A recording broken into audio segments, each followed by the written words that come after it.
look, I want to tackle some of the larger deals. I want to, tackle the 20, $30 million multifamily self-storage assisted living deals.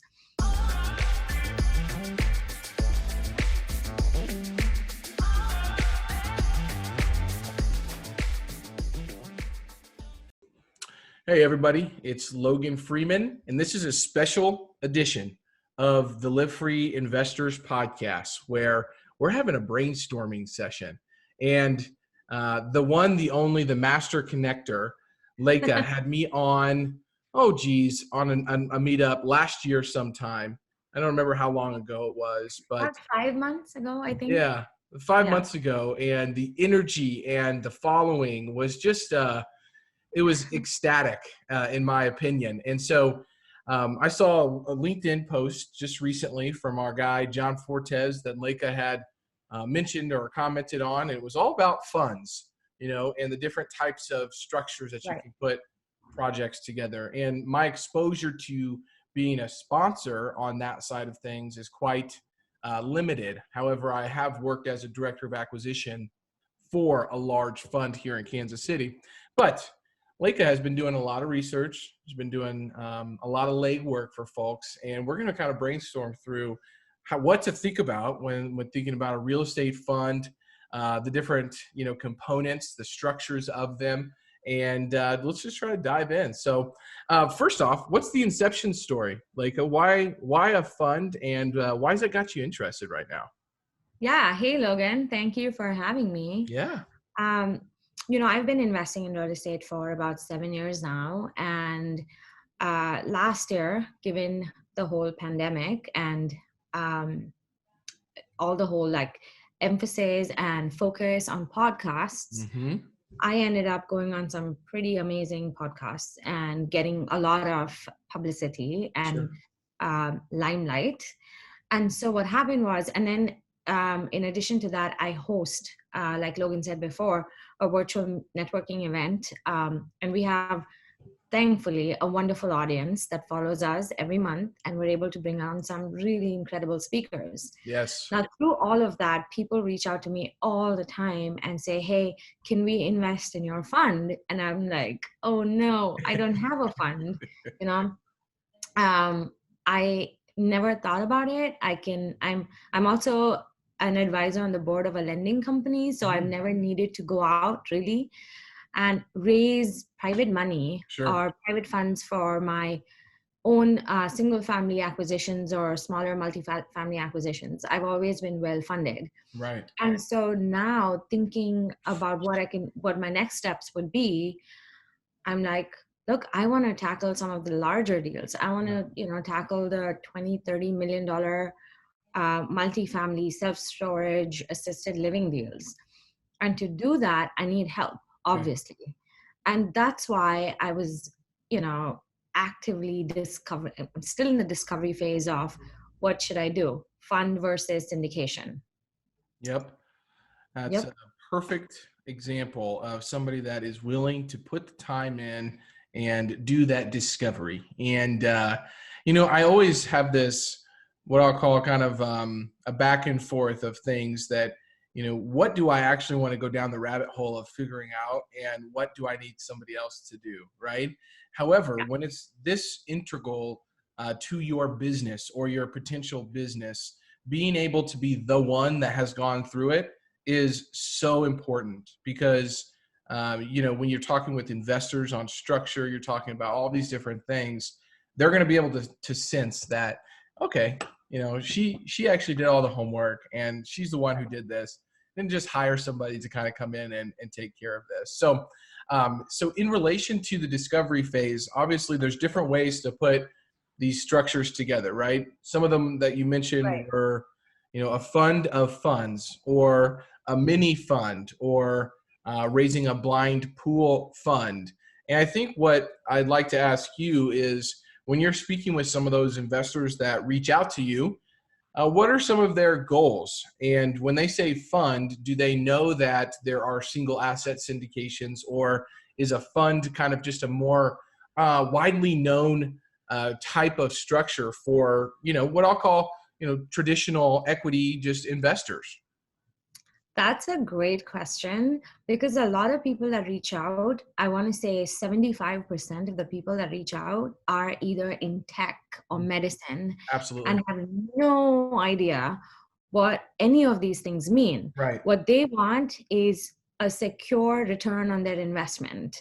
Um, it's cool to be part of a real estate transaction. So that's another reason why they're like Sure. a real estate fund, but they don't know. They Yeah. don't know better, you know.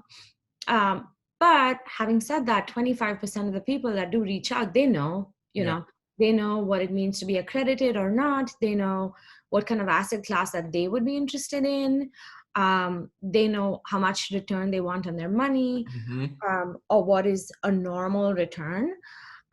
So I just feel like as I grow and as my investor pool grows, um, it's more about education Sure. and, you know, explaining to people what these different things mean and how that can directly impact their return on investment. I agree with that. And, I think a lot of folks in this industry kind of forget why we're doing what we're doing. And we kind of get stuck in this hoopla of just getting projects completed. And here's why we do what we do. It's to provide affordable, safe housing for Right. for families and for people. But also, you need to think about it from your investor standpoint. And I was just on a call with a gentleman that's in the oil and gas industry. And, Right. when I first started talking to him, he's an LP on 5 other deals already. And I start talking about risk. The first thing I start talking about is, I've seen a lot of people come into Kansas City and really purchase assets at prices that seem very high to me. And it's Right. kind of new. It's been happening, but now it's really starting to happen. And I think it's happening for one of two reasons. The first being they don't know any better. And Right. just because the property appraises for the value, then, they think that that's what it's worth. It's not. It's what is it worth is what somebody's willing to pay you Hey, you. for the property. And then the second piece is people are definitely scared of how the stock market has reacted the last 12 to 15 months. With price to earnings ratios being double what they were in recent history, that some people are starting to really say, my gosh, when is this going to go the other way and not When just. is that bubble coming? Yep. Yeah. And so for those two reasons, I think a lot of people are moving into assets like commercial real estate, private equity that owns businesses because they have intrinsic value, and they're valued not just based on what somebody's willing to pay you, because they are paying the owner as well. So those are two reasons I think folks are maybe overpaying for assets. And the definition of overpaying can be subjective, right? Well, what's my cost of capital and what's the overpaying that I'm paying versus losing all my money in the stock market? Is it really overpaying? I don't know. I don't have the crystal ball that I'm always looking for. Yeah. So some folks that I think would be helpful, if you haven't talked to yet, is Spencer Hilligoss has some I think some knowledge about this. Yep. A guy that I respect and I'm doing a lot of training with right now is Hunter Thompson. He has fund of funds structures. And So I'm glad you brought him up because I'm considering doing his program. He comes highly recommended by my friend Ryan Gibson, who was the first to tell me about the fund of funds. So I think there would be value there. Yes. Yeah. So I've joined up. It's called Raise Masters. I'm very excited about it. There's some really high level people in there. But Tell me a little bit about this program. What'd you say? Tell me a little bit about Hunter's program. I think Hunter is like the Tim Ferriss of commercial real estate, in my opinion. He's one of the guys that's willing to really go deep in something and figure it out and then bring it to you in a way that you can digest it very, very simply. And at his conference, which just started today, the Intelligent Investors Real Estate Conference, I was there in California last January. And, that one of one of the presentations he had was talking through the structure of the fund of funds. So I'll remind myself to send you an email, because there was a printout that he had on how he sets those up, and I'll share that with you for sure, so you can take a look at that stuff.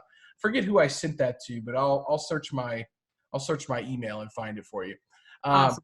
That'd be one person I would like to talk about. Here's the problem I think talking with attorneys is attorneys are going to give you the legal way to do it. They're not going to give you necessarily the strategy that works best for what you're trying to accomplish, right? I'm so yes, I'm 100% with you on that. I actually spoke to an SEC attorney this morning, Sure. and she said the same. I'm not going to name her, but she said the same thing. She's like, hey, you are so far from even starting something that I can't even advise you on which direction to go, syndication/fund. So yes, strategy is key. Yeah. Here's what I would challenge you to do, Leka, is use your network, use your ability to kind of test the market a little bit. And what I mean by that is put two structures up together, make two graphics that says, hey, would you be interested in investing in this type of structure or this type of structure, and make it so easy that like a high schooler could understand it. And I love that idea. yeah, and put it up on LinkedIn and see what Yes. people say. I'm sure the post will go viral. You will get so much information on the strategy side, probably from people who have done it, and from your investors to say, actually, I think I'd rather do this than that. And take it all with a grain of salt, obviously, but then you can take those ideas, and then I would host a webinar and present certain ideas and take polls throughout that, because I think it really depends on, I think it really depends on what your investors' goals are. And so I don't think there's a right or a wrong structure. I just think that it needs to align with your business thesis and your investors' goals. If it's to get diversification and to be able to go into Texas and Florida and Missouri and all these different places, then you want to make sure it's set up that way. And whenever people are investing, they know that, hey, you're going to get diversification across not only asset classes, but also geographical locations. I'm going to make it very easy for you to do that. That's such a great idea, and I will absolutely do that.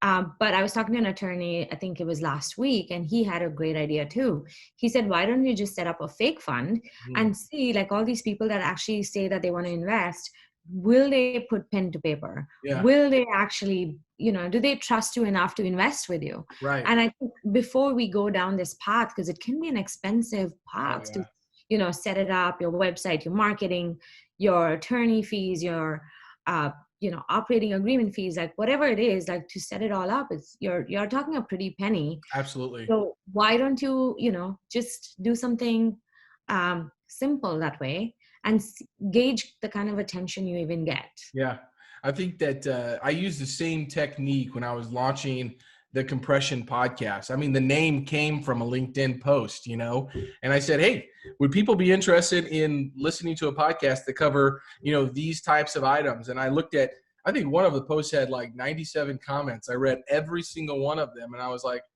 man, I think that there might be a market for this. So there's awesome ways to kind of just put, cast a little bit of a line out there into the lake and kind of see what you catch before you spend all that money doing something. Right. I would absolutely do that. Right. Yeah.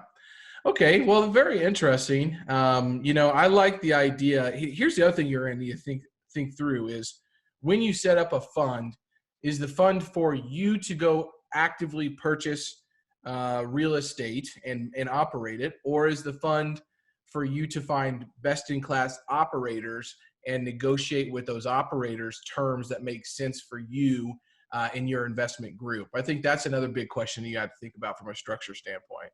Logan, I love how we're so aligned and we're thinking the same things. I was literally thinking the exact same thing to bring up next. Yeah. I have some killer close real estate investor friends that would make amazing, that are operating amazing, I would say, assets. Yeah. So in fact, like one of them that I was considering was James Daynard. He was on the podcast, on the webinar with you. Yeah. And he is great at finding large multifamily apartments in a hot market like Seattle, but he finds them off market. And he is so good at rehabbing them to raise value and equity. Totally. And so like I would stand by him 100% on any project that he's willing to take down. So I'm also considering like, hey, do I want to go and operate something that I really don't have any experience, Sure. doing. I do rehab smaller 2 to 6 unit multifamily, and that can scale, not a problem. And I do them really well to the point where I do have the confidence that it can scale. But at the same time, here are my buddies that are doing this, or AJ Osborne in self-storage, or Ryan Gibson. Why not go stand behind one of them and co-GP one of their deals? Exactly. Because they're always raising money. Right. I mean, in my mind, the least path of resistance for you with the relationships that you have is doing just that. Right. And then, this experience that people keep talking about on larger multifamily, you gain through investing with partnerships. Them. So once you have 3 or 4 done and you're like, okay, hey, it's time for us to go do our own. Then you have 3 or 4 that you can say, here's what we've done in the past, and now we're going to go do it ourselves. I think that's in my mind, that's probably the right route. Look at us. Yeah. Solve the world's problems on a brainstorming session. I love it. You know what's funny is I thought Logan was calling me and we were just going to catch up. I didn't think this was actually going to be a podcast recording. And I told him, I said I would have dressed up if I knew that this is this is going to be. I never dress up. I think you look just fine. So just fine. Yeah. Okay. Well, what else has been on your mind? How are you feeling about 2021 right now? I'm super bullish. I think this is the year that if you can be liquid, you be liquid, and so that when the right opportunities come your way, you're able to tackle it right away. It's starting off strong. I'm buying like a crazy single family house in Seattle. It's just like one tiny house, but I found it off a virtual networking event from a wholesaler. Wow. That I thought I was going to pay like $400,000 for, and I'm paying $195,000. Wow. I mean, that is a steal of a deal. So I think my first 3 weeks in January have been pretty amazing. All right. Yeah. I'm so excited to hear that. Yeah, I'm bullish about 2021. I think there's so many different ways that my own career can go. I'm also all about adding value. And so I'm excited to bring super cool speakers on my webinars and just, give back to the community somehow. Well, you are a fantastic, what I'll call addition and, leader in the space. There's not enough women in our space. So you keep rocking and rolling. I try to hang out with all the women in the business in Kansas City, which isn't, there's not that many, but nationally, I love, Julie Holly's coming on the podcast tomorrow, And, I love Julie. Yeah, you girls just need to keep rocking and rolling. There's too many of the guys who are too. I know. So, and it's just so much, it's refreshing to look at, a woman instead of a man all the time too. So I know that you're probably like, man, I wish I could network with more ladies, but it's vice versa for me. So I know. Let me ask you this: what are some of your goals for 2021? Yeah, we're working towards the $100 million goal here in Kansas City. So we are tracking right now at about 26.2 million for this quarter already. We have 17 million closing next month. So it's going to be a very busy month. But getting that 100 million is kind of like the overarching goal. If I hit it, great. I think we will. But really the goal is build the operational team that can handle that type of volume, right? So we've hired, our executive administrator. We're hiring our bookkeeper. We just got the signed offer letter for our asset manager. We have a project manager coming on board, and I have a director of acquisitions coming. So that's going to be 5 full-time people. Wow. And last year at this time, I had 0. So for us, it's really starting to think about, okay, now you got to have a company culture. Now you have to actually have an employee handbook, and we have office space. So we're not just deal guys anymore. We're building a business. And so that's got my wheels spinning on so many different levels, right? So the goal this year is to just continue to employ people, because I think it's a very rewarding experience during COVID is to be able to provide stable income for families. And then also looking at ancillary businesses that fuel our own portfolio. So we started an HVAC company last year. That will probably be plumbing and electrical this year as well. And I'm, this is one thing that I'm kind of toying with, but I've been really researching and studying a lot about the e-commerce world. And I saw that Jorge Abreu, or however you want to pronounce his name, started up an Amazon, page. And I'm like, that dude's got like, he just took down a 1,000-unit deal, and he's also starting an Amazon page, just different types of passive income to be able to come in. And one skill that I don't think will ever be lost no matter what you do is communication and copywriting, and being able to market the right way. So that's really just trying to figure out where those skills that I'm developing kind of create new opportunities for our holding company, which is super exciting. So that's a little bit about what we've got going on. I'm excited to just see where you're going to take this, because I have so much faith you're going to do amazing things. And I'm excited to follow you and like watch your journey, watch your growth. Well, I really appreciate it. Thank you for coming on. I can't wait to see the post that maybe you put up, and no pressure, but you better let me know whenever you do. That way we can start to drive a bunch of traffic and get a lot of people talking about it. I'm very excited about that. I'm down. I'm going to start thinking about that today. All right, Leka, thank you so much.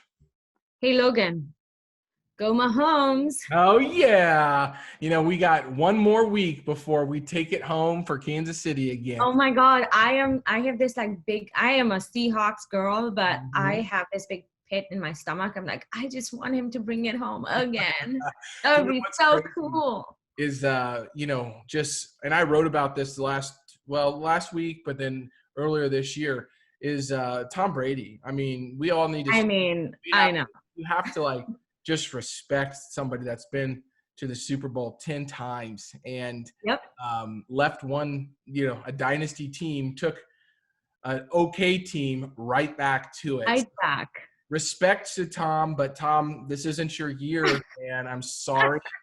The new guys are in town, and we're going to take it home again. It should be a great game, though. It's going to be fantastic. I am so torn. I'm like, oh, man, this is a toughie. Well, I think it'll be a lot of fun to watch, and it's just fun to see everybody kind of come together in the city supporting that team, because gosh knows that we've had enough not unity. It's fun to have some unity coming back together just in general. So that's a good feeling as well. Unity and how. Yes, right? Awesome. My goodness. We all have that to look forward to this year too. So, all right. Well, we'll talk soon. All right.